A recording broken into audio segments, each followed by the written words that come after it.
ஓம் சாந்தி.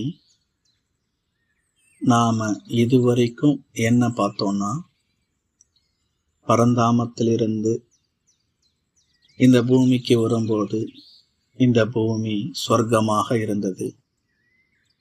சத்தியுகம், திரேதாயுகம். அங்க எல்லோருமே ஆத்ம உணர்வுல இருந்தாங்க, தெய்வீக குணங்களோட வாழ்ந்தாங்க. இந்த இயற்கையும் தேவதைகளுக்கு எல்லா விதத்திலும் உதவி செய்தது. துவாபர யுகத்துக்கு மேல நமக்கு தேக அபிமானம் வந்ததால நமக்குள்ள அசுர குணங்கள் ஏற்படுது. அதனால இயற்கை நம்ம மேல கோபப்படுது. அந்த இயற்கையை சாந்தப்படுத்துவதற்கு துவாபர யுகத்திலிருந்து விக்ரமாதித்த ராஜாவால பக்தி ஆரம்பிக்கப்பட்டது. அதுக்கப்புறமா பல யோகி ஆத்மாக்களால, சித்த ஆத்மாக்களால, மகான் ஆத்மாக்களால அவங்களுடைய பிரம்மச்சரிய தூய்மையின் சக்தியால கொஞ்சம் இந்த இயற்கைக்கு நல்ல வைப்ரேஷன், நல்ல அதிர்வுகள் கிடைச்சது. அதனால இயற்கை கொஞ்சம் சமாதானம் அடைஞ்சது. அதுக்கப்புறமா வெளிநாடுகள்ல இஸ்லாம் தர்மம் மூலமாக, கிறிஸ்து தர்மம் மூலமாக அந்த பகுதி பரிசுத்தமாக மாறுது. தர்ம ஆத்மாக்கள் அவர்களுடைய முதல் பிறவி தூய்மையின் மூலமாக இருக்கும். கிறிஸ்துன்னு சொல்லக்கூடிய பரிசுத்தமான ஆத்மா பல அதிசயங்களை செய்வதற்கு பரந்தாமத்திலிருந்து இந்த பூமிக்கு வருது. அந்த ஆத்மாவுடைய முதல் பிறவி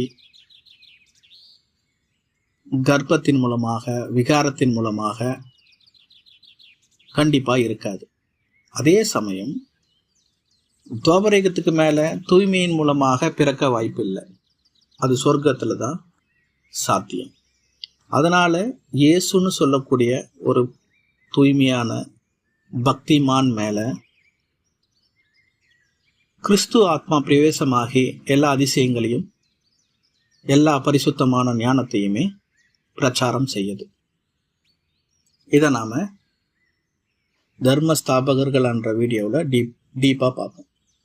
இப்போ இது போல எல்லா ஆத்மாக்களும் துவாபரயுகத்துக்கு மேலிருந்து இறங்கி வராங்க. அவங்களால முடிஞ்ச அளவுக்கு பரிசுத்தமான சூழ்நிலையை உருவாக்குறாங்க.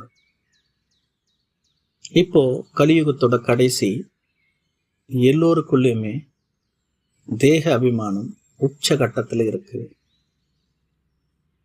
அதிகமான கோபத்துல இந்த இயற்கை நமக்கு எதிராக திரும்புது. அப்போ மேலிருந்து வரக்கூடிய எல்லா தர்மாத்மாக்களும் இறங்கி வந்தாச்சு. இனி மேலிருந்து இறங்குறதுக்கு எந்த தர்மாத்மாவும் இல்லை. ஆனா இப்பதான் இயற்கை உச்சகட்ட கோபத்துல இருக்கு. அப்ப இந்த இயற்கையை சாந்தப்படுத்தணும், மறுபடியும் எல்லோரையுமே பரிசுத்தமா மாத்தணும், மீண்டும் இந்த நரகத்தை சொர்க்கமாக மாத்தணும். அப்போ தர்மாத்மாக்கள், யோகி ஆத்மாக்கள், மகான் ஆத்மாக்கள் அவங்களால முடிஞ்ச அளவுக்கு இந்த உலகத்தை அவங்கவுங்க இருக்கிற பகுதியை அவங்கவுங்க பரிசுத்தமா வச்சுக்கிட்டாங்க. ஆனா இப்போ முழு உலகமே அசுத்தமா மாறி இருக்கு. இப்போ முழு உலகத்தையுமே பரிசுத்தமான நிலைக்கு கொண்டு போகணும். அப்போ இந்த முழு நரகத்தை சொர்க்கமாக மாற்றணும். அப்போ இப்படிப்பட்ட உயர்ந்த காரியத்தை எந்த சித்தர்களாலும், யோகிகளாலும், தேவர்களாலும் செய்ய முடியாது. இறைவன் சிவன், அந்த ஒரு இறைவன் சிவ பரமாத்மாவால மட்டும்தான் அது சாத்தியம். அப்ப இறைவன் சிவனுக்கு உடல் இல்லை. அவர் நிராகாரமானவர், ஜோதி சுரூபமானவர். அவருக்கு ஜனனமும் இல்லை, மரணமும் இல்லை. அவர் எந்த ஒரு தாயினுடைய கர்ப்பத்தில் பிறக்க மாட்டார், இறக்க மாட்டார். அப்ப இவ்வளவு பெரிய உயர்ந்த காரியத்தை அவர் செய்யணும். அப்ப அவருக்கு ஒரு உடல் வேணும். ஏன்னா உடல் மூலமாக சொன்னாதான் நமக்கு புரியும், நாக்கு மூலமா சொன்னாதான் நமக்கு புரியும். அப்ப இறைவன் சூக்ஷ்மமா இருக்கிறார், நாம ஸ்தூலமா இருக்கிறோம். ஸ்தூல உணர்வுல இருக்கிற நாம, தேக உணர்வுல இருக்கிற நாம சூக்ஷ்மமா இருக்கிற இறைவன் சொல்றத கேட்க முடியாது, சூக்ஷ்மமா இருக்கிற இறைவனை பார்க்க முடியாது. அப்ப சூக்ஷ்மமா இருக்கிற அந்த சூக்ஷ்ம வடிவில் இருக்கிற அந்த ஜோதி சுரூபத்தை பார்க்கணும். அந்த ஜோதி சுரூபம் சொல்றத கேட்கணும்னா அதற்கு ஒரு சீக்ரெட் இருக்கு. அப்ப அந்த சீக்ரெட்டை இறைவன் புரிய வைக்கிறார். அப்ப அந்த சீக்ரெட்டை முதல்ல புரிஞ்சுக்கணும்னா அதுவும் ஒரு உடல் மூலமா வந்து சொன்னாதான் நம்மளுக்கு புரியும். அப்ப இறைவனுக்கு இப்போ இந்த கலியுகத்தோட கடைசியில ஒரு உடல் தேவைப்படுது. அப்ப இறைவன் எல்லோருடைய உடம்புலையும் வந்துட முடியாது. அப்போ அசுத்தமான உடம்புல வந்தா அந்த மூளை தாங்காது, இறைவனுடைய சக்தியை அந்த மூளை தாங்காது, வெடிக்க ஆரம்பிச்சிடும். இப்போ நம்ம வீட்டில் பல்ப் இருக்கு, ஹை வோல்டேஜ் வந்தால் பல்பு வெடிகிற மாதிரி நம்ம மூளைக்கு ஒரு குறிப்பிட்ட அளவுக்கு தான் எனர்ஜி ரிசீவ் ஆகும், அதை தாங்கக்கூடிய கெப்பாசிட்டி இருக்கு. இறைவன் ஹை எனர்ஜி. அப்போ இறைவன் நம்மளுடைய மூளையில் வந்தாருன்னா, நம்மளுடைய தலையில் வந்தாருன்னா தலை வெடிஞ்சிரும், தாங்காது. அப்போ இறைவனுடைய சக்தியை தாங்குற அளவுக்கு ஒரு உடல் வேண்டும். அப்போ இறைவன் சிவன். சிவனுக்கு அடுத்தது யாரு? அப்ப இறைவன் சிவனுக்கு அடுத்தது தேவர்கள், தேவதைகள், சத்தியுகத்தில் வாழ்ந்த தேவதைகள். அப்ப அந்த சத்தியுகத்தில் வாழ்ந்த தேவதைகளையும் முதலானவர், முதன்மையானவர் யார்? சத்தியுக தேவதைகள் வாழ்ந்த காலகட்டத்தில் ரொம்ப சக்தி மிக்க தேவாத்மாவா இருந்தது யார்? நாராயணன், விஷ்ணு. அப்போ அந்த நாராயணனுடைய, விஷ்ணுவினுடைய உடல் இப்போ இறைவன் சிவனுக்கு தேவைப்பட்டது. ஏன்னா இறைவன் 100, விஷ்ணு 99, ஒரே 1% தான் கம்மி. இப்போ இந்த விஷ்ணுவனுடைய உடம்பை தவிர வேற எந்த உடம்புல வந்தாலும் சிவனுடைய எனர்ஜியை தாங்க முடியாது. சத்தியத்தின் ஆரம்பத்தில் யார் தேவதையாக இருந்தாரோ, விஷ்ணுவாக இருந்தாரோ, அவர்தான் துவாபர யுகத்தோட ஆரம்பத்தில் பக்தியை ஸ்தாபனை செஞ்ச விக்ரமாதித்த ராஜா. அப்ப யார் சத்தியுகத்துல நாராயணா இருந்தாரோ அவர்தான் துவாபர யுகத்துல பக்தியை ஸ்தாபனை செஞ்ச, பக்தியை ஆரம்பிச்ச விக்ரமாதித்த ராஜா. அப்போ யார் பக்தியை உருவாக்குனாங்களோ, யார் மூலமாக பக்தி உருவாச்சோ அவங்க மூலமா தானே பக்தியை சமாப்தி செய்யணும். அப்போ சத்தியுகத்துல நாராயணா இருந்தவர், துவாபர யுகத்துல விக்ரமாதித்த ராஜாவா இருந்தவர், பக்தியை ஆரம்பிச்சவர், கலியுகத்தோட கடைசியில லேக்ராஜ் என்கின்ற பிரம்மாவாக இருக்கிறார்.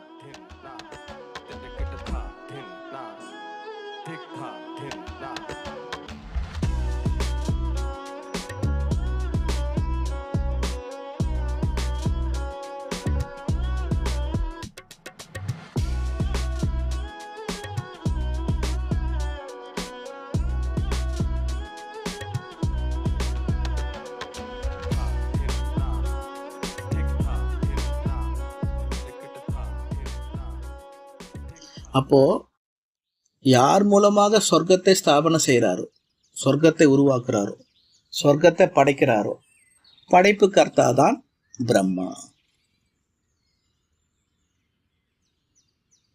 அப்ப அதனாலதான் இவருடைய பேர் பிரம்மான்னு அழைக்கப்படுது. அப்போ இந்த கலியுகத்தோட கடைசியில இந்தியாவும் பாகிஸ்தானும் ஒன்றாக இருந்த காலகட்டத்தில் 1876 சிந்து மாகாணத்தில் இந்த பிரம்மா, இந்த லேக்ராஜ் என்ற பிரம்மா பிறக்கிறாரு. சின்ன வயசுலேயே அவருடைய தாயாரை அவர் இழந்துடுறாரு. அதுக்கப்புறமா சிறிது காலங்களில் அவருடைய தந்தையும் நோய்வாய்ப்பட்டு சரீரத்தை விட்டுடுறாரு. அதுக்கப்புறமா லேக்ராஜ் அவங்களுடைய சொந்தக்காரங்க மூலமாக, அவருடைய மாமா மூலமாக கோதுமை வியாபாரத்தில் ஈடுபட்டு அதில் அப்படியே படிப்படியாக முன்னேறார். கருணை உள்ளம் கொண்டவர். கடைக்கு வராங்க, கொஞ்சம் ஏழையாக இருக்காங்க, காசு இல்லைன்னா ஃப்ரீயாக கூட கொடுத்துருவார்.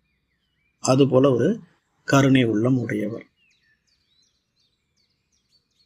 அடுத்தது அவர் அந்த கோதுமை வியாபாரத்தில் முன்னேறி அவர் சேர்த்து வச்ச அந்த பணத்தை வைர வியாபாரத்தில் ஈடுபடுத்துகிறார். இந்த ஆச்சாரின்னு சொல்லக்கூடிய வேலை, அந்த நகை செய்யக்கூடிய அந்த வம்சத்தில் அவர் பிறந்தவர். அப்போ அந்த வைர வியாபாரத்தில் அவர் ஈடுபடுறார். அந்த வைர வியாபாரத்தில் அவர் ஒரு 2-3 வருஷத்திலேயே அந்த சிந்து சமூகத்தில் பெரிய அளவுக்கு பெரிய வியாபாரியா, வைர வியாபாரியா உருவெடுக்கிறார். கொல்கத்தா, லக்னோ, பாம்பே இப்படி பல இடங்களுக்கு சென்று அவர் பெரிய அளவுக்கு வியாபாரத்தில் ஈடுபடுறார். அந்த பகுதியில் அவர் ஒரு பெரிய பிஸ்னஸ் மேனாக மாறுறார். அந்த சிந்து நதி ஓரத்தில் இருக்கிறதால, அந்த சிந்து மொழி பேசுறதால அந்த சிந்து சமூகத்தை சார்ந்தவங்க அப்படின்னு சொல்லுவாங்க. இப்போ சத்தியுகம் திரேதாயுகத்தில் தேவதைகள் வாழ்ந்தாங்க. அவங்களுடைய தர்மமே ஆதி சனாதன தேவி தேவதா தர்மம். அது காலப்போக்கில் என்ன ஆயிடுச்சுன்னா, இந்த பாரத கண்டம் சிந்து நதி ஒட்டி இருந்ததால சிந்து நதிக்கு பக்கத்தில் இருக்கக்கூடியவங்க, சிந்து மொழி பேசக்கூடியவங்க, சிந்து சமூகத்துக்கு சம்பந்தப்பட்டவங்க, சிந்து தர்மத்துக்கு சம்பந்தப்பட்டவங்கன்னு அழைக்கப்பட்டு சிந்து சிந்து சிந்துன்றது காலப்போக்கில் அந்த ஸ்லாங் மாறி சிந்து இந்துவாக மாறுது. இந்து தர்மத்தை சார்ந்தவங்கன்னு அழைக்கப்பட்டாங்க. அப்போ ஆதி சனாதன தேவி தேவதா தர்மம் சிந்துவாக மாறி அது இந்துவாக மாறிடுச்சு. ஸோ அப்படி சிந்து நதி ஓரத்தில் வாழ்ந்த அந்த சமூகத்தை சேர்ந்தவங்க, அந்த மொழி பேசக்கூடியவங்க, இந்த பிரம்மா பாபா அந்த சமூகத்தில் ஒரு பெரிய அந்தஸ்தில் பெரிய அளவுக்கு அவர் வளர ஆரம்பித்தார். பெரிய பெரிய ராஜ குடும்பங்களுக்கெல்லாம் அந்த வைர வைடூரியத்தை செஞ்சு கொடுப்பார். பெரிய பெரிய ராயல் ஃபேமிலியோடு தான் அவருக்கு எல்லா விதமான தொடர்புகளும் இருக்கும்.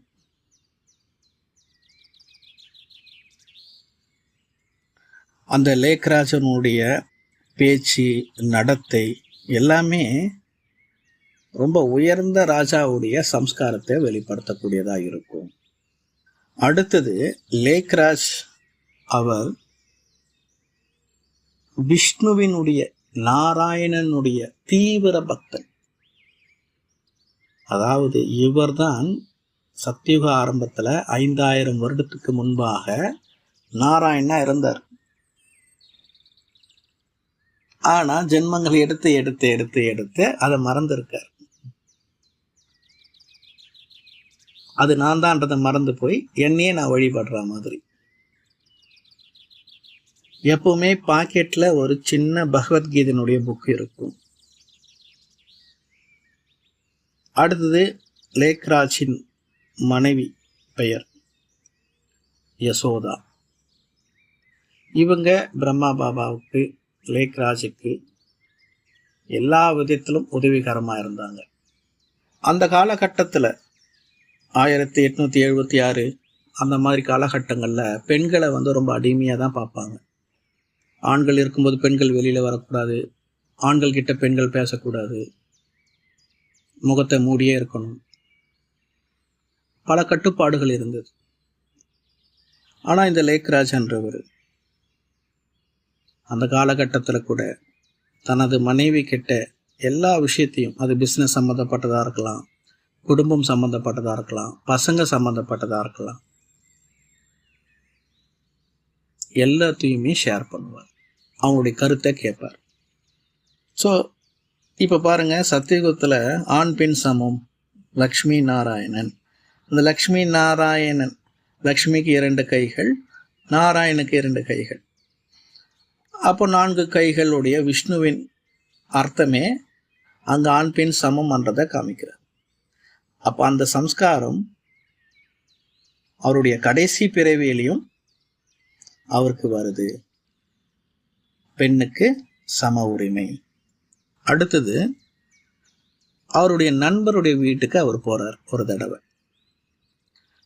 அங்க ஒரு போட்டோவை பார்க்கிறார். நாமளும் இந்த போட்டோவை பார்த்திருப்போம்.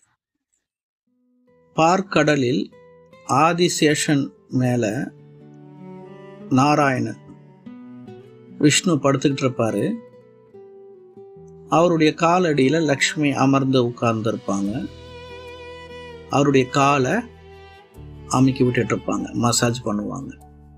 இந்த போட்டோவை பார்த்த உடனே லேக்ராஜ் அவர்களுக்கு தாங்க முடியல. என்னுடைய நாராயணன் பெண்களை காலுக்கடியில வைக்க மாட்டாரு, இது இப்படி ஒன்று கண்டிப்பா அவர் செய்ய மாட்டார், இது பக்தியில சொல்லப்பட்ட கற்பனை, அவர் ஆணையும் பெண்ணையும் சமமாக பார்க்கக்கூடியவர்னு அந்த போட்டோவை எடுக்க சொல்லிட்டு லக்ஷ்மி நாராயணன் சமமாக இருவரும் அருகருகில் நிக்கிற மாதிரி வரைய சொல்லியிருக்க, சொந்த காசு கொடுத்து. அப்படி பெண்களுக்கு ஒரு போட்டோவில் கூட ஆணை விட பெண் கம்மி அன்றதை ஏற்றுக்க முடியல. அப்படிப்பட்ட பெண்களை உயர்ந்த பார்வையில் பார்க்கக்கூடியவரா அந்த லேக்ராஜ் அவர்கள் இருந்தாங்க. அடுத்தது இந்த சாஸ்திரத்தை போதிக்கக்கூடிய குருமார்கள், இந்த ராமாயணம் மகாபாரதத்தை சொற்பொழிவு ஆற்றக்கூடிய குருமார்கள்னா அந்த லேக்ராஜ் அவர்களுக்கு ரொம்ப ரொம்ப மரியாதை. அவங்களெல்லாம் வீட்டுக்கு அழைச்சி அந்த ராமாயண மகாபாரதத்தை சொற்பொழிவு ஆற்ற சொல்லி அந்த சிந்து சமூகத்தில் இருக்கக்கூடிய அவங்களுடைய சொந்தக்காரங்களெல்லாம் அழைச்சி அதை அவருடைய வீட்டிலேயே அந்த சத் சங்கத்தை அவர் விரும்பி கேட்பார். அந்த பழக்கம் அவருக்கு இருக்கு. அந்த குரு அவருடைய வீட்டுக்கு வரக்கூடிய அந்த சூழ்நிலையில் எப்படிப்பட்ட உயர்ந்த வேலையாக இருந்தாலும் அது அவர் கேன்சல் பண்ணிடுவார். ஏன்னா குரு போகிற வரைக்கும் குருவுக்கு எல்லா வித பணிவடையும் செய்கிறது தான் அவருக்கு முதல் இலக்கு, அப்புறம்தான் மற்றது எல்லாமே. இப்படி குரு பக்தி கொண்டவர். அடுத்தது 1932 அவர் இந்த வியாபார விஷயமா பாம்பே போயிருக்க போது அங்கே ஒரு வீட்டில் அவர் தங்கியிருக்கும் போது, மாடி வீட்டில் அவர் தங்கியிருக்காரு. அப்படி தூக்கம் வராமல் இருக்கு. அந்த நள்ளிரவில் அவர் அப்படியே அந்த வானத்தை பார்த்தா மாதிரி அந்த பால்கனியில் அப்படியே அந்த வானத்தை பார்த்துட்டு இருக்கார். அந்த நட்சத்திரங்களை பார்த்துக்கிட்டு இருக்கார். அப்படி பார்த்துட்டு இருக்கும்போது ஒரு நட்சத்திரம் அப்படியே மேலிருந்து கீழே வருது. அது விஷ்ணுவினுடைய ரூபமாக மாறுது. அந்த விஷ்ணு இவர்கிட்ட பேசுறார். ஹம்சோ சோஹம், அதனுடைய அர்த்தம் நீதான் நான், நான் தான் நீ.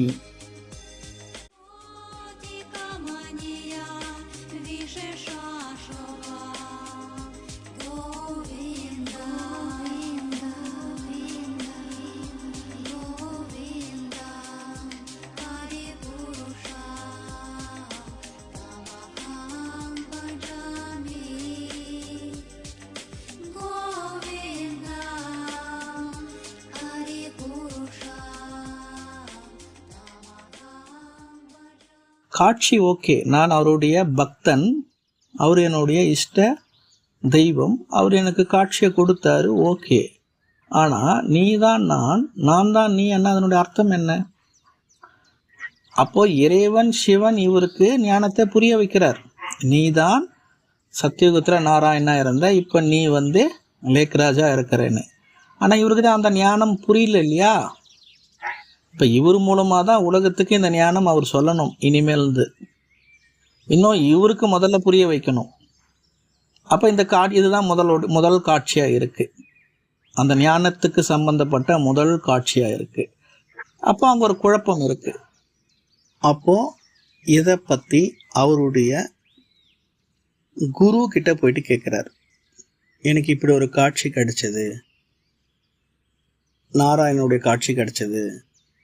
ஆனால் அந்த நாராயணன் நீ தான் நான் தான் நீன்னு சொல்கிறாரு, அது என்ன எனக்கு புரியலையேன்னு. ஸோ இது இறைவனுடைய ஞானம். சாதாரண மனிதர்களுக்கு, குருமார்களுக்கு இது புரியாது இல்லையா? அப்போது இறைவன் யார், தேவதைகள் யாருன்னு யாருக்குமே புரியல. இப்போ தான் இறைவன் இது எல்லாமே புரிய வச்சிட்ருக்கார். அப்போ குருவுக்கு ஒரே குழப்பம், இல்லை அது உன்னுடைய கற்பனையாக இருக்கும். அதுபோல் அவர் ஒரு சாதாரணமாக ஒரு கேர்லெஸ்ஸான ஒரு பதிலை கொடுத்துட்றார். கற்பனைன்னா நாம் ஒரு விஷயத்தை தொடர்ந்து நம்பிக்கிட்டே இருக்கிறோம், அதே யோசனையில் இருக்கிறோம்னா அது நம்ம கனவுல வரலாம். இல்லை ஒரு ஃபோனுடைய ஒரு ரிங்டோனை நம்ம ரொம்ப கேட்டுகிட்டே இருக்கணும்னு வச்சுக்கோங்களேன், திடீர்னு அந்த ரிங்டோன் அடிக்கிற மாதிரி இருக்கும், நம்மளுக்கு பார்த்தா ஃபோன் வந்திருக்காரு. ஸோ இது நம்ம அதை கேட்டுகிட்டே இருக்கிறதால அப்படி ஃபீல் வருதுன்னு சொல்லுவோம். இது கற்பனை. இப்போது இந்த லேக்ராஜ் நான் தான் விஷ்ணு, நான் தான் விஷ்ணு, நான் தான் விஷ்ணுன்னு ஏன் நினைக்க போகிறார்? விஷ்ணுவை கடவுளாக பார்க்குறவர் எப்படி நான் தான் அந்த கடவுள்னு எப்படி அவர் நினைப்பார்? அப்போ அது எப்படி கற்பனையாக அந்த ஃபீல் வரும்?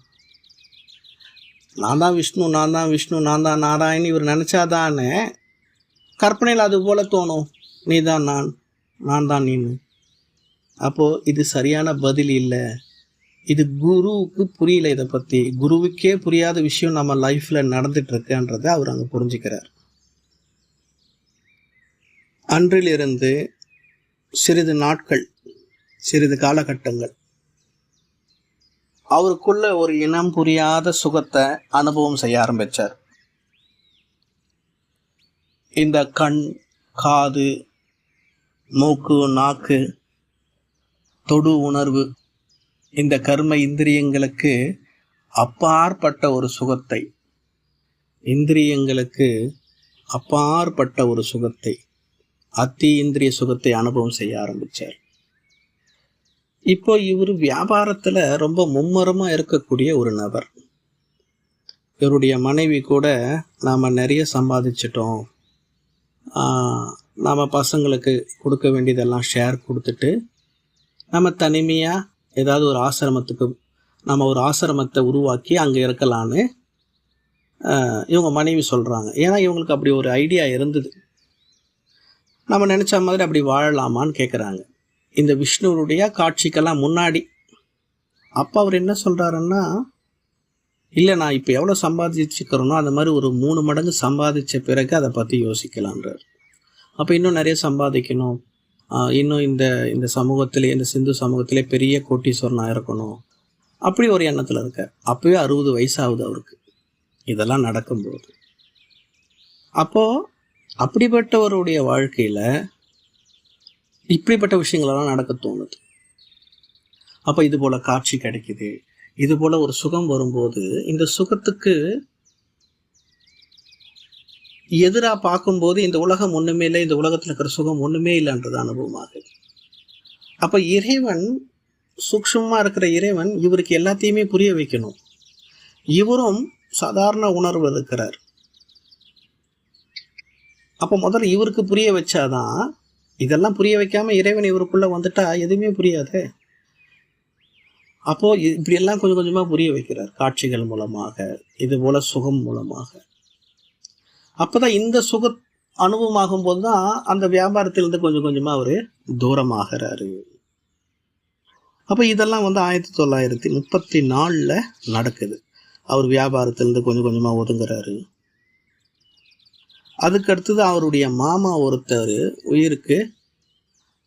உயிர் பிரிகிற தருவாயில் இருக்கும்போது அவருடைய மாமாவினுடைய ஆத்மா, நெத்தி பொட்டில் இருக்கிற ஆத்மா அப்படியே உடலுக்குள்ள டிராவல் ஆகி அப்படியே காலின் பாதங்களின் கட்ட விரல் வரைக்கும் போயிட்டு மறுபடியும் அப்படியே நெத்தி பொட்டுக்கு வந்து அப்படியே அந்த ஆத்மா அந்த உடம்பை விட்டு பிரிகிற காட்சியை பார்க்குறார்.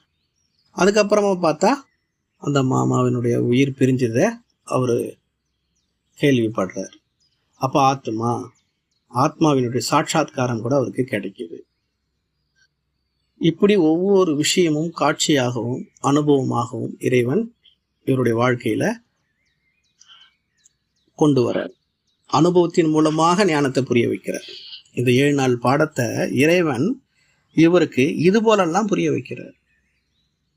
அடுத்தது 1936 ஒரு நாள் அவர் இது போல ஏகாந்தத்தில் அப்படி அமர்ந்து இருக்கும்போது இந்த உலகமே 3வது உலகப் போரில் விநாசம் ஆவதின் காட்சியை பார்க்கிறார்.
அணு ஆயுத போரின் காட்சியை பார்க்கிறார்.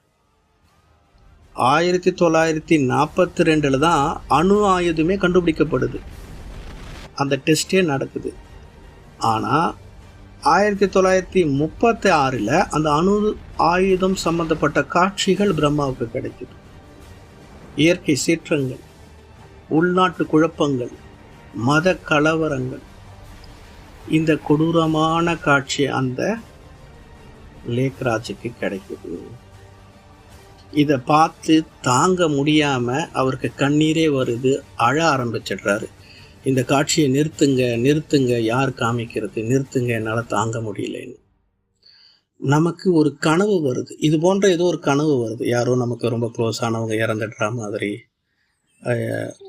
அந்த மாதிரி ஒரு பயம் சார்ந்த ஏதோ ஒரு கனவு வருது. அந்த கனவு எழுந்த உடனே நமக்கு ஒரு பதட்டம் இருக்கும், ஒரு பயம் இருக்கும். இது கனவு தான்னு தெரிஞ்ச பிறகு கூட அந்த ஒரு பதட்டம் இருக்கும். அப்படி வெளியில பத்துட்டு இருக்கோம்னா பயந்து உள்ள போய் படுத்துப்போம். கனவுக்கே இவருக்கு காட்சியாவே கிடைக்குது, அது தத்ரூபமாவே கிடைக்குது. அப்போ இவருடைய மனநிலை எப்படி இருக்கும்? இவரும் அப்போ சாதாரண ஒரு மனித ஆத்மா நிலையில தான் இருக்கிறார்.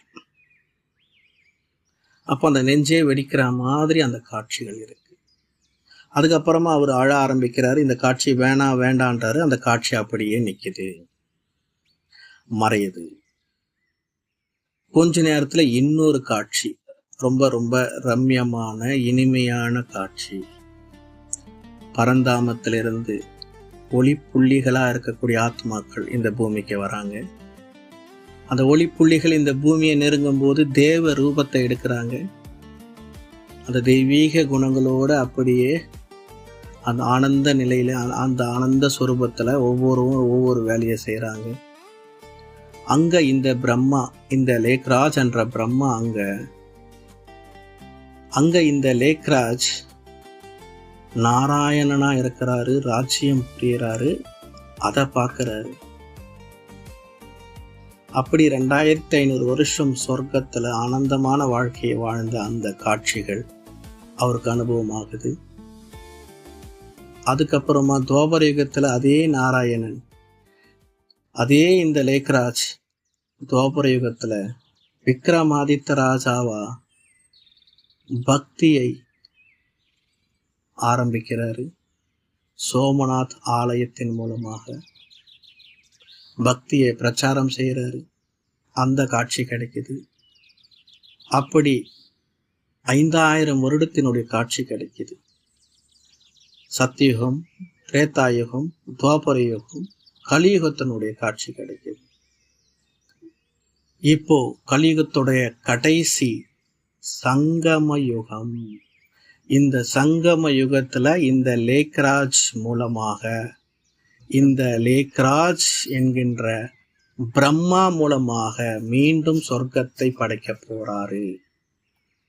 இப்படி இந்த A to Z இந்த கால சக்கரத்தின் ஞானத்தை இந்த லேக்ராஜ் என்கின்ற பிரம்மாவுக்கு இறைவன் சிவன் புரிய வைக்கிறாரு. அதுக்கப்புறமா அந்த காட்சியும் மறையுது. இப்ப அவரு இத ஆழ்ந்த விசாரத்தின் மூலமாக, ஆழ்ந்து இவருக்குள்ள நடக்கிற இந்த 4-5 வருடத்துல நடந்த எல்லாத்தையுமே அவரு அசைபோடுறார் புத்தியின் மூலமாக. இந்த அவருக்குள்ள நடக்கிற அந்த மாற்றத்தை நல்லா புரிஞ்சிக்க ஆரம்பிக்கிறார்.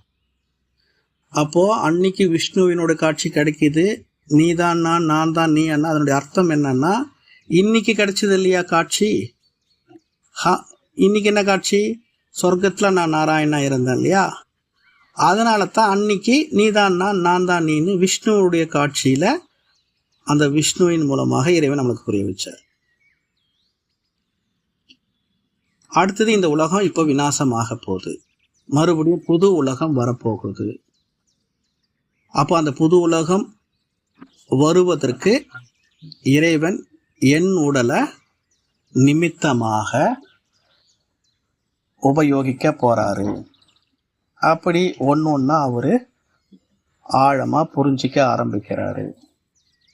ஸோ இப்போ A to Z எல்லாத்தையுமே அவரு புரிஞ்சுக்கிறார். சிலது காட்சிகள் மூலமா கிடைச்சாலும் பிறகு அவர் புத்தியின் மூலமாக ஒன்னொன்னா புரிஞ்சுக்கிறார். அப்ப இறைவன் என்ன நினைச்சாரோ, இறைவன் எதை இந்த பிரம்மாவுக்கு புரிய வைக்கணும்னு நினைச்சாரோ அதை இந்த பிரம்மா புரிஞ்சுக்கிட்டார்.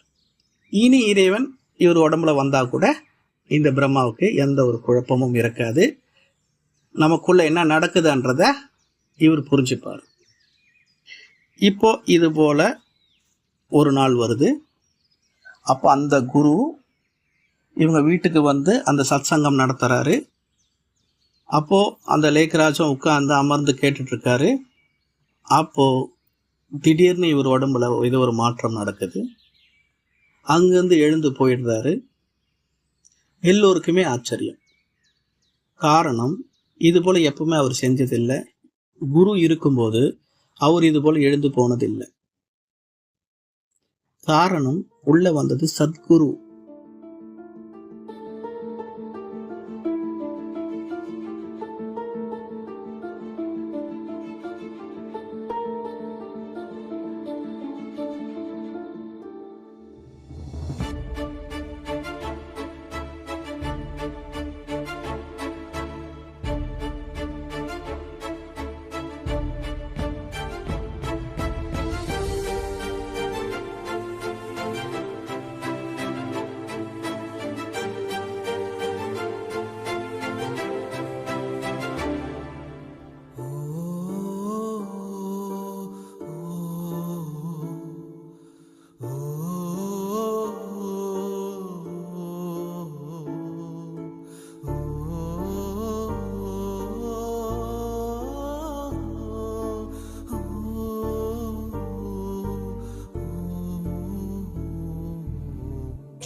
குரு இருக்கும்போது அவர் இது போல எழுந்து போனதில்லை.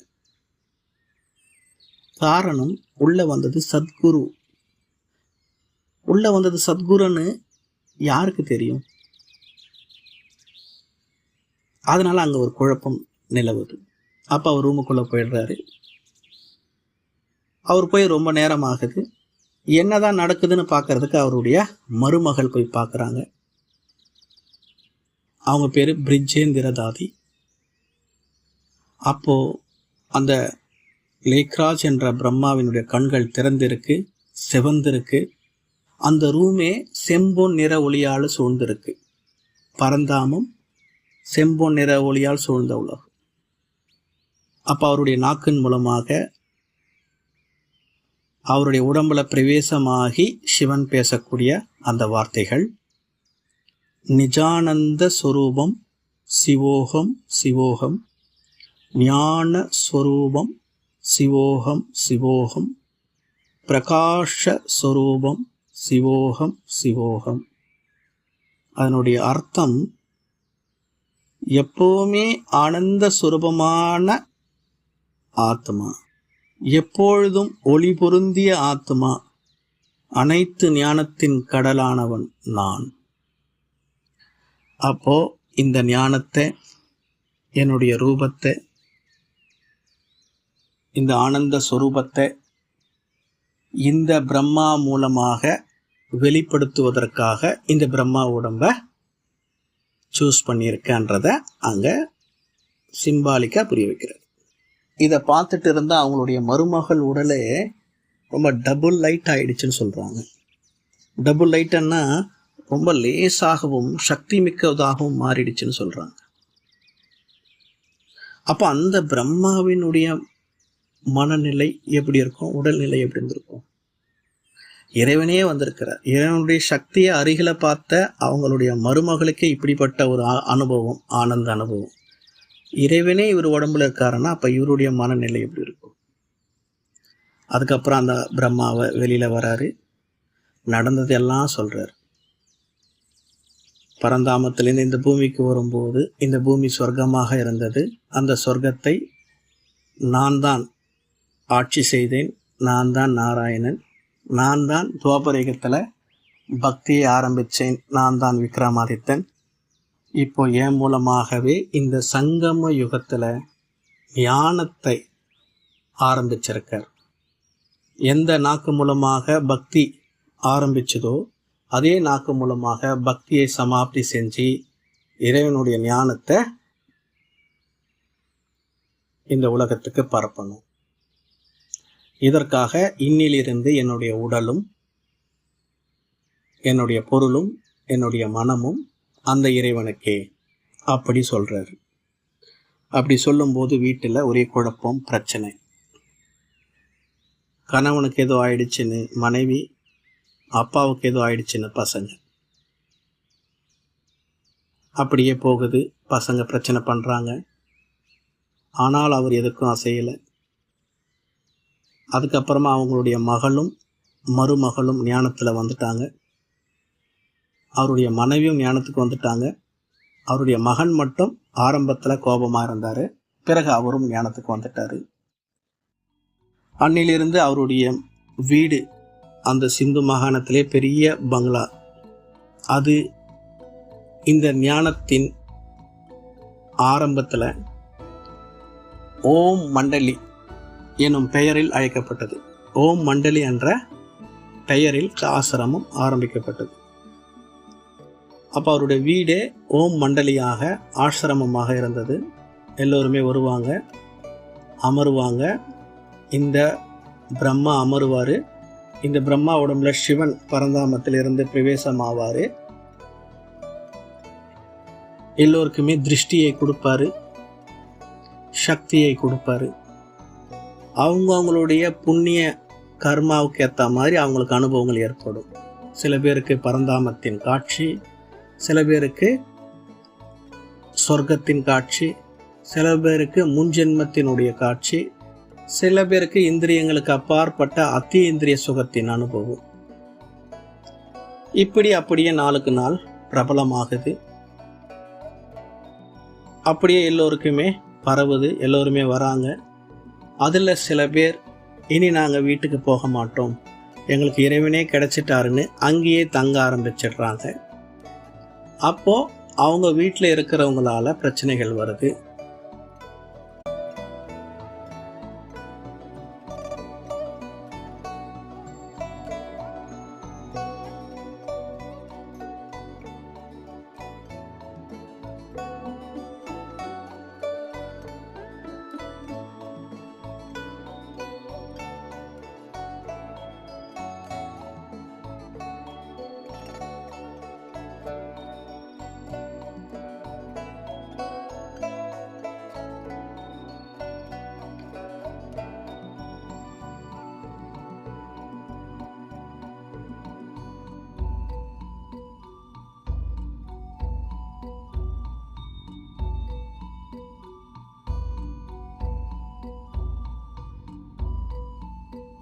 இந்த பிரம்மாவை ஒரு கட்டத்தில் கொலை செய்வதற்கான முயற்சியிலும் இறங்குறாங்க.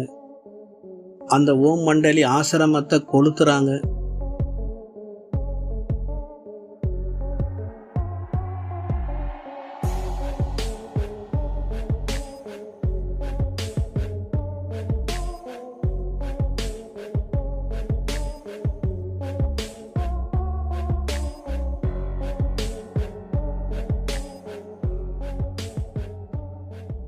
ஆனால் எதுக்குமே கோபத்தோட எதிர்வினை அந்த பிரம்மா செய்யலை.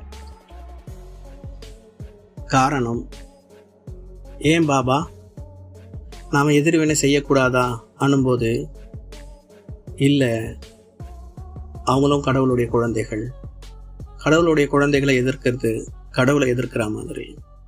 அவங்க அறியாமையில் இருக்காங்க. நம்மளுடைய ஞானம் புதுசாக இருக்குது. அவள் புதுசாக ஏதோ நம்ம குழப்பறதான் நினச்சிக்கிறாங்க. இந்த ஞானம் நமக்கு புரியலன்னா நாமளும் அப்படித்தானே இருந்திருப்போம். அதனால் அவங்க செய்யறது செய்யட்டோம்னு இவங்க அவங்களுடைய எல்லா எதிர் செயலுக்கும் ஒரே செயல், அமைதியாக இருக்கிறது, தியானம் செய்கிறது. அப்படி ஒரு தடவை அந்த ஊரே திரண்டி வராங்க இவங்களை அடிக்கிறதுக்கு. பிரம்மா தனது குழந்தைகளை கூப்பிட்டுக்கிட்டு 300-350 ஆசிரமத்தில் இருக்கக்கூடிய பாபாவின் குழந்தைகளோட அப்படியே தியானத்தில் அமர்ந்துடுறார். அந்த ஊரே திரண்டு வருது. இந்த 350 பேரும் யோக நிலையில் கண்களை திறந்து யோக நிலையில் இருக்கிறாங்க. அந்த ஊரே திரண்டு வருது அடிக்கிறதுக்கு ஆயுதங்களோட. ஆனால் ஒரு கட்டத்துக்கு மேலே அவங்களால நெருங்கி வர முடியல, அப்படியே நின்றுடுறாங்க. இவங்களுடைய யோக சக்தி அவங்கள ஏதோ செய்யுது. அன்னைக்கு தான் புரியுது, இது சாதாரண இடம் இல்லை, இந்த பெரியவர் இதையெல்லாம் செய்யலை, இந்த பெரியவருக்குள்ள உண்மையிலேயே இறைவன் இருக்கிறாரு, இறை சக்தி இருக்கு. அப்போ அன்னிலிருந்து கொஞ்சம் இவங்களுக்கு பிரச்சனை தரதை நிறுத்துறாங்க. அப்போ 1936 இருந்து 1950 வரைக்கும் அந்த கராச்சியில் பாகிஸ்தானில் தான் இவங்க இருந்தாங்க. அதுக்கப்புறமா அங்கே இந்தியா பாகிஸ்தான் பிரிவினைக்கு பிறகு அங்கே இது போல் ஞானத்தை சொல்கிறதுக்கு கொஞ்சம் பிரச்சனைகள் இருந்தது. இது இந்துக்கு சம்மந்தப்பட்ட ஞானமாக இருக்கிறதால, அது ஒரு முஸ்லீம் நாடாக மாறினதால கொஞ்சம் சுதந்திரமாக இந்த ஞானத்தை சொல்கிறதுக்கு தடை ஏற்படுது. இப்போ வேறு விதமான தடை ஏற்படுது. அப்போ 14 வருஷம் அங்கே யோகம் தபம் செஞ்சிட்டாங்க.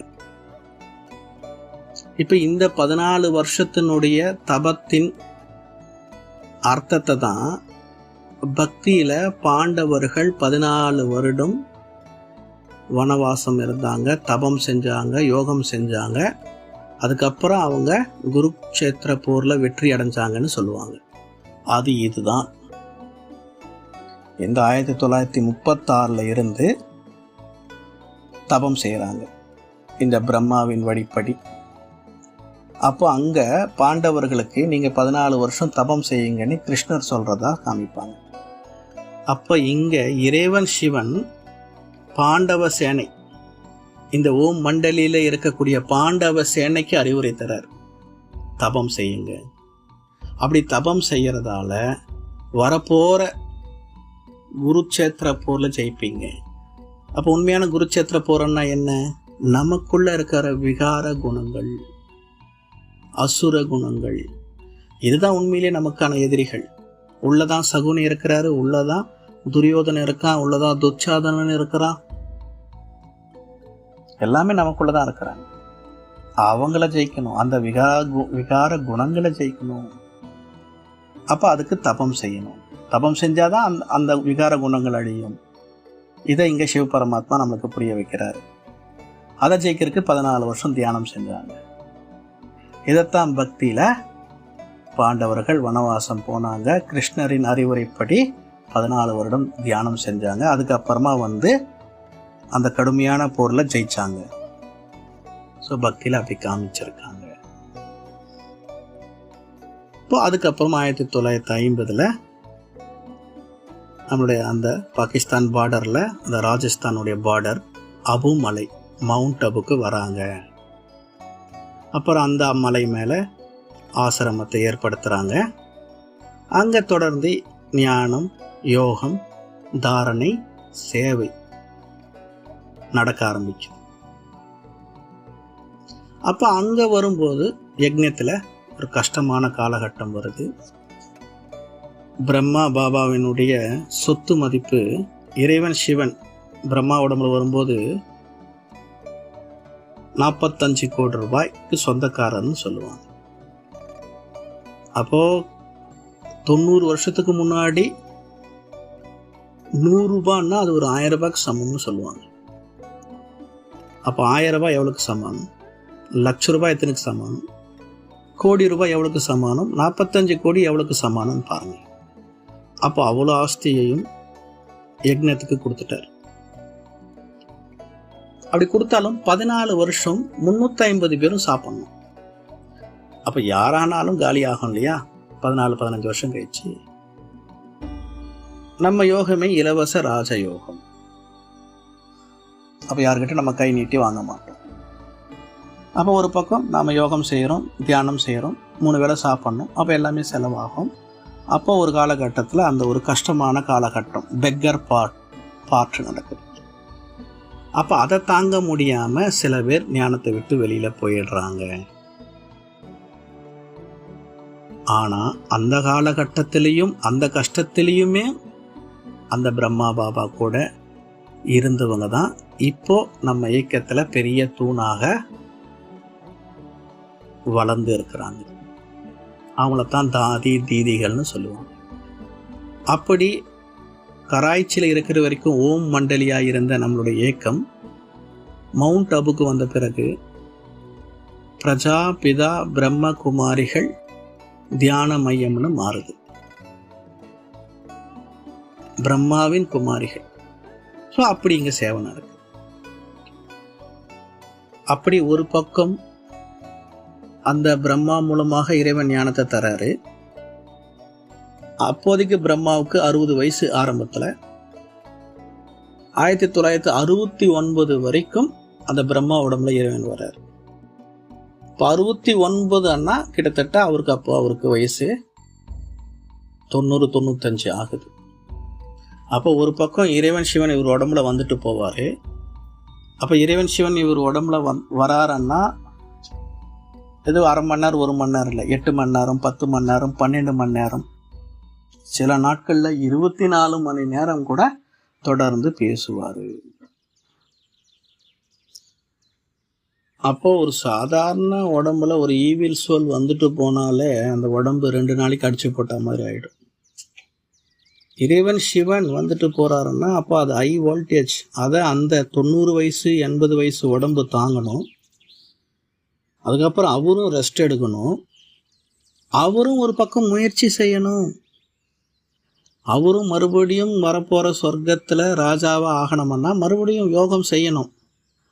இந்த உடம்பு கொடுத்ததால அவர் எக்ஸ்ட்ரா மார்க் போட்டுட மாட்டார். அப்போ இது எவ்வளோ பெரிய டாஸ்க்கு, ரொம்ப பெரிய கஷ்டம். நம்ம உடம்புல பிரம்மா பேசுறது நம்ம ஈஸியாக கேட்போம். இப்போ நான் பேசுறது உங்களுக்கு கேட்குற மாதிரி சிவன் பிரம்மா உடம்புல வருவார், பேசுவார், அங்கே இருக்கிறவங்களுக்கெல்லாம் கேட்கும், ஃபாலோ பண்ணுவாங்க. ஆனால் பிரம்மா ஃபாலோ பண்ணணும் சிவனை. அப்போ பிரம்மா அந்த ஒளிப்புள்ளிக்கிட்டே எல்லாத்தையும் பேசணும், அந்த ஒளிப்புள்ளி பேசுகிறத கேட்கணும், உள்வாங்கணும், புரிஞ்சிக்கணும், செய்யணும். அப்போது இறைவன் சிவன் வந்து இந்த பிரம்மா மூலமாக ஞானத்தை கொடுத்துட்டு போயிடுவார். அப்போ ஓப்பனாக ஒரு உடம்பு மூலமாக பேசுகிறாரு. ஆனால் அங்கே இருக்கிற சகோதரிகளுக்கு சில பாயிண்ட் புரியாமல் இருக்கும். அப்புறம் அந்த பிரம்மா பாபா கிட்ட கேட்பாங்க, இதுக்கு என்ன அர்த்தம் இப்படி சொன்னாருன்னு. அப்புறம் அதை பிரம்மா பாபா நல்லா ஆழ்ந்து சிந்தனை செஞ்சு அந்த யோக நிலையில் இருந்து அதை புரிஞ்சுக்கிட்டு பதில் தருவார். அப்போ இதுதான் புருஷார்த்தம். அதனால தான் அவரை ஆதி தேவன், முதல் மனிதர்னு சொல்கிறாங்க. ஏன்னா நமக்கு எல்லாருக்குமே பிரம்மா இருக்கார் முன்னோடியா, பிரம்மாவுக்கு யாருமே இல்லை. ஸோ நம்பர் 1க்கு முன்னாடி எதுவுமே இல்லை, 0. ஸோ நம்பர் 1க்கு முன்னாடி 0. அப்போது மனிதர்களில் முதலானவர் ஆதி தேவன். அப்போ இந்த ஆதி தேவனைத்தான் கிறிஸ்துவர்கள் ஆதாம்னு சொல்கிறாங்க. ஆதியில் ஆதாம் ஏவாளை நிர்வாணமாக படைச்சாரு. ஒரு மரத்தை படைச்சாரு. இதில் இருக்கிற பழங்களை மட்டும் சாப்பிடுங்க, இதில் இருக்கிற பழங்களை சாப்பிடாதீங்கன்னு இறைவன் சொன்னார். கொஞ்ச நாள் அந்த நல்ல மரங்கள் இருக்கிற பழங்களை சாப்பிட்டாங்க, எந்த பிரச்சனையும் இல்லை. அதுக்கப்புறம் அந்த சாத்தானுடைய மரத்தில் இருக்கிற பழங்களை சாப்பிட்டாங்க, அவங்களுக்கு சாபம் கிடச்சிடுச்சு. இப்படி அவங்க ஸ்டோரி சொல்லுவாங்க. இதனுடைய உண்மை அர்த்தம் என்னன்னா, ஆதின்னா சத்யுகம், திரேதாயுகம், ஸ்வர்க்கம். ஆதியில் நிர்வாண நிலையில் படைச்சார் மனிதர்களை. அந்த சத்தியுகத்தில் இருக்கக்கூடிய தேவதைகள் நிர்வாண நிலையில் இருந்தாங்க. நிர்வாண நிலையன்னா ஆன்ம உணர்வில் இருக்கிறது. இந்த உடல் என்ற ஆடையில் இருந்தாலும் இந்த உடல் என்ற ஆடையின் அனுபவத்தில் வராமல் அந்த ஆன்ம உணர்வுலேயே இருப்பாங்க. அதான் நிர்வாண நிலை. ஆத்ம உணர்வில் இருக்கிறத தான் அவங்க அப்படி சொல்கிறாங்க. அப்போது கொஞ்ச நாள் ஆன்ம உணர்வுலேயே இருந்தாங்க, அதனால எந்த பிரச்சனையும் அவங்களுக்கு வரலை. அப்போ அந்த நல்ல பழங்களை சாப்பிட்டுட்டு இருந்தாங்கன்றது என்னன்னா, அந்த நல்ல குணங்களையே அனுபவம் பண்ணிட்டு இருந்தாங்க. அதுக்கப்புறம் சாத்தானுடைய மரத்தில் இருக்கிற பழங்களை சாப்பிட்டாங்கன்னா என்ன அர்த்தம்? இந்த தேக உணர்வுக்கு வந்துட்டாங்க.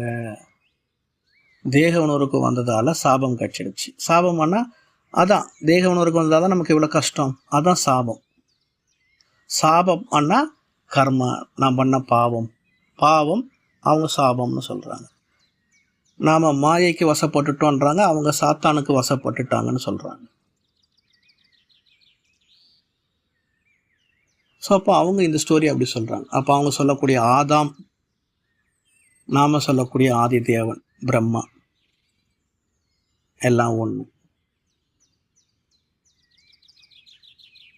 ஸோ அப்போ இப்படிப்பட்ட புருஷார்த்தம் செஞ்சவர், அதனால தான் அவர் ஆதிதேவ் பிரம்மா. ஸோ அப்படி 1936 1969 வரைக்கும் அவர் தீவிர முயற்சி செய்கிறார். காலையில் 2 மணிக்கு எழுந்து யோகம் செய்யக்கூடிய பழக்கம். நாம் அந்த நேரத்தை பிரம்மகுமாரிகள் இயக்கத்தில் இருக்கிறவங்க அந்த 2 to 4:45 அமிர்த வேலைன்னு சொல்கிறாங்க. அமிர்த வேலைன்னா இறைவன்கிட்டேருந்து அமிர்தம் கிடைக்க நேரம், அந்த நேரம் எழுந்து தியானம் செய்யணும். ஆனால் பக்தியில் அந்த நேரத்தை பிரம்ம முகூர்த்தம்னு சொல்கிறாங்க. ஏன்னா இந்த சங்கம யுகத்தில் நாம் என்னெல்லாம் செய்கிறோமோ அதெல்லாம் தான் துவாபர யுகத்திலிருந்து பக்தியில் நினைவு சின்னமாக சொல்லப்படுது. ஏன்னா நடந்ததே மறுபடியும் மறுபடியும் நடக்கும். இது ஒரு கால சக்கரம். அப்போது 2 மணிலேருந்து 4:45 பிரம்மா எழுந்து சிவனை தியானித்த நேரம், பிரம்மா எழுந்த முகூர்த்தம், அதான் பிரம்ம முகூர்த்தம்னு பக்தியில் சொல்லப்படுது. பிரம்ம போஜனம்னு சொல்லுவாங்க பிராமணர்கள். அப்போ என்ன அர்த்தம்? பிரம்மா எப்படிப்பட்ட போஜனத்தை சாப்பிட்டாரோ அப்படிப்பட்ட போஜனத்தை உயர்ந்த போஜனமாக பிரம்ம போஜனமாக சொல்லப்படுது. அவர் பிரம்மா எப்படிப்பட்ட போஜனத்தை சாப்பிட்டார்? சிவன் நினைவில் சமைச்ச அந்த உணவை சிவன் நினைவிலேயே சாப்பிடும்போது அது பிரம்ம போஜனமாக மாறுது. பிரம்மச்சாரி,